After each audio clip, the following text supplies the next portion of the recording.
Olá, eu sou a Sara e no vídeo de hoje eu vou te contar um pouco mais sobre a minha experiência de imigração aqui nos Estados Unidos.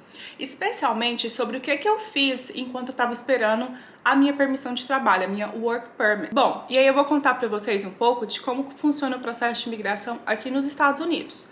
Se você está indo para o Canadá, se você está indo para a Inglaterra, o processo é diferente, mas aqui funciona da seguinte forma. Se você se casa com um cidadão estadunidense, você precisa aplicar para a condição de residência permanente, conhecido também como Green Card. Então, eu me casei no finalzinho de 2017 e mais ou menos, aí eu comecei a juntar meus documentos e mais ou menos um mês depois eu apliquei para o meu Green Card, para a minha condição de residente permanente. Só que esse processo não é tão fácil como muita gente pensa, porque ele é um processo muito longo, muito demorado. Como aqui nos Estados Unidos tem muita gente tentando emigrar para cá, a fila de espera para você receber o seu green card no final é muito grande. Varia de estado para estado, mas de forma geral é um processo demorado, é um processo cansativo. Mas eu já passei por todas essas etapas. Então, passei pela biometria, recebi a minha permissão de trabalho, recebi o meu green card no final das contas, já estou trabalhando aqui, estou na verdade no meu segundo emprego e também estou para aplicar para o segundo green card, o que dá o direito de residir, de trabalhar aqui por 10 anos. Então é essa etapa que eu estou. Mas lembrando de tudo que aconteceu e de como que foi esse processo para mim, a parte eu acho mais difícil de tudo foi a espera pela Work Permit, a espera pela permissão de trabalho. E por que que essa foi a parte mais difícil para mim? É uma etapa que te deixa muito vulnerável, porque você se sente de mãos atadas. Você está esperando que alguém decida algo muito importante sobre a sua vida e ao mesmo tempo você não pode legalmente trabalhar. E eu não conhecia ninguém, ele também não tinha amigos dessa cidade, não tinha família, então a gente estava assim, que meio que isolado de todo mundo. Eu ficava o tempo todo em casa, sem trabalho, e sem perspectiva, assim, porque sempre na minha vida eu pensava o que é que eu queria fazer mais pra frente, sabe? Eu tinha planos. Então, quando eu tava na faculdade, na minha cabeça, eu queria fazer mestrado. Então, eu fazia minhas coisinhas tentando atingir aquele objetivo. Aí, quando eu já tava no final da faculdade, pensando no que eu fosse trabalhar mais pra frente, e por aí vai. E naquela época, eu tava meio que sem perspectiva, porque eu não sabia o que ia acontecer da minha vida. Eu tava esperando aquela decisão. E até pra trabalho, eu podia olhar o trabalho tanto que fosse, mas eu ia acabar meio que enlouquecendo, porque eu ia procurar emprego na internet, mas eu não podia aplicar, então não me adiantava de nada.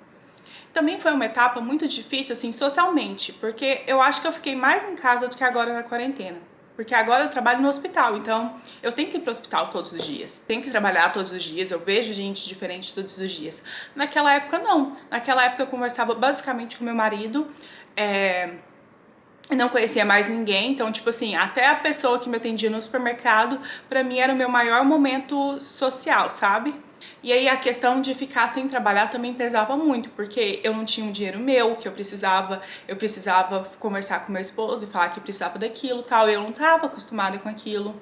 E naquela época também, por mais que eu não tivesse assim muita interação social, que não conversasse com muita gente, com amigos e tal, toda vez que eu tinha algum tipo de interação social, que a gente, sei lá, tinha um jantar com os amigos do trabalho do meu esposo, ou quando a gente voltava para a cidade dele para ver a família, que a gente via gente diferente, era meio que uma etapa, uma parte incômoda para mim, porque todo mundo perguntava por que eu estava trabalhando, se eu estava aqui estudando, e eu não estava nem estudando nem trabalhando, porque eu estava nesse limbo, nesse processo.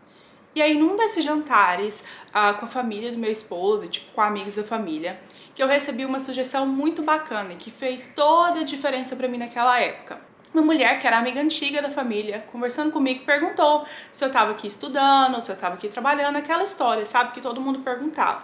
Bom, daí eu expliquei pra ela que eu não tava estudando e que eu não tava trabalhando, porque eu tava esperando pela minha permissão de trabalho. Que a gente não queria arriscar, que a gente estava com medo de alguém denunciar e disso de alguma forma atrapalhar o meu processo de imigração. Daí ela me deu uma sugestão que fez assim, toda a diferença, que foi fundamental para mim nessa etapa. Ela virou para mim e falou assim: Sara, por que você não faz um trabalho voluntário então? Eu sei que você não pode trabalhar tipo, de forma legal, você não pode fazer dinheiro aqui, mas por que você não arruma um trabalho voluntário? O pessoal daqui conta bastante isso, sabe? Como você faz trabalho voluntário, é como se você estivesse trabalhando em prol da comunidade que você vive. Pode ser uma boa pra você. Gente, aquilo fez toda a diferença do mundo pra mim. E aí, numa busca rápida no Google, eu achei 7 lugares que ofereciam trabalho voluntário naquela cidade. E aí, a minha seleção foi simples. Na época, eu não dirigia, não tinha carro nem nada. E naquela cidade também, por ser pequenininha, não tinha ônibus. Então, o que eu fiz? Procurei trabalhos que fossem próximos da minha casa, que eu conseguisse ir a pé. Eu achei um que era pertinho da minha casa, era tipo a umas 2 quadras da minha casa. Nesse lugar que eu fiz trabalho voluntário, funcionava da seguinte forma. Era um prédio que uma parte funcionava como um brechó e a outra parte funcionava como um food bank, como um banco de distribuição de alimentos. Então, o que acontecia?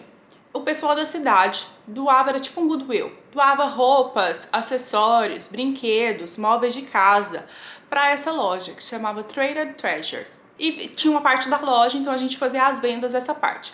Com o dinheiro arrecadado com as vendas, essa loja comprava alimentos para as famílias que necessitavam. Então, numa parte funcionava como uma loja, onde a gente selecionava as doações, revendia aquelas roupas, aqueles acessórios, aqueles móveis. E aí, com o dinheiro arrecadado, alimentos eram comprados para a parte do food bank. Então, era uma parte tipo uma despensa com vários alimentos, com várias coisas.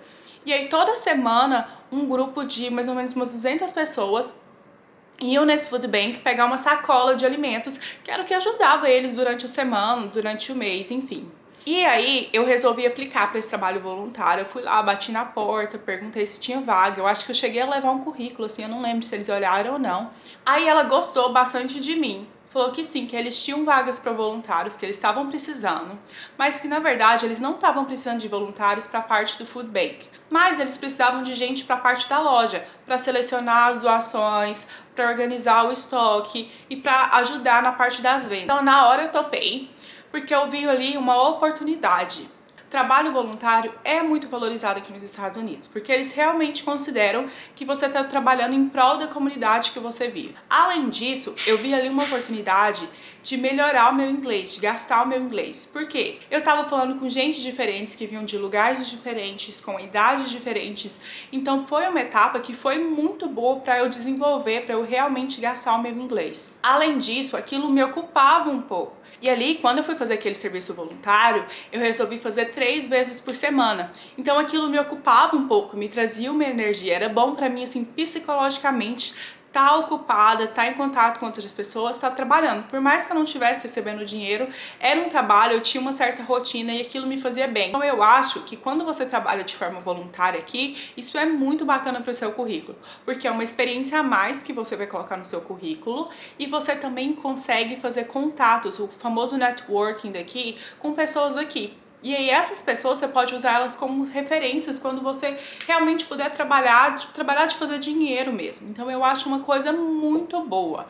Foi o que fez toda a diferença pra mim. Então a primeira coisa que eu indico pra você fazer, se você tá esperando pela permissão de trabalho e tá meio perdida sem saber o que fazer, é, se possível, faça o trabalho voluntário, por todas essas razões que eu já citei. Além disso, uma segunda coisa que me ajudou muito naquela época foi fazer cursos online, foi gastar meu tempo estudando e aprendendo coisas novas. Eu já tenho um vídeo aqui no canal que eu falo as minhas plataformas favoritas de curso online. E assim, a primeira coisa é falar, pô, mas fazer curso online, eu não tenho dinheiro, eu não tô fazendo dinheiro agora. Mas tem alguns cursos muito bons que são gratuitos, assim, totalmente gratuitos. Uma das plataformas que eu citei nesse vídeo é a plataforma do Google. E eles te ensinam a montar o seu currículo. Então isso vai ser uma coisa muito boa, porque o currículo aqui nos Estados Unidos é diferente da forma que a gente está acostumado a estruturar para fazer um currículo no Brasil. Então é bom você saber como é que eles fazem isso aqui. Lá também tem curso de como falar bem em público, então aquilo pode te ajudar, por exemplo, na sua entrevista, para você meio que destravar um pouco. Então eu super recomendo que se você tá nessa parte, tá esperando, tá nesse período de transição, esperando para receber a sua permissão de trabalho, eu investiria nas duas coisas. Fazer serviço voluntário e também estudar em casa, fazer cursos online, ler livros diferentes e por aí vai. Bom, então esse foi o vídeo de hoje. Eu espero que tenha ajudado vocês. Se vocês têm alguma dúvida, deixa pra mim aqui nos comentários que eu tento ajudar respondendo nos comentários desse vídeo. E se inscrevam aqui no canal, fiquem ligadinhos que eu vou fazer mais vídeos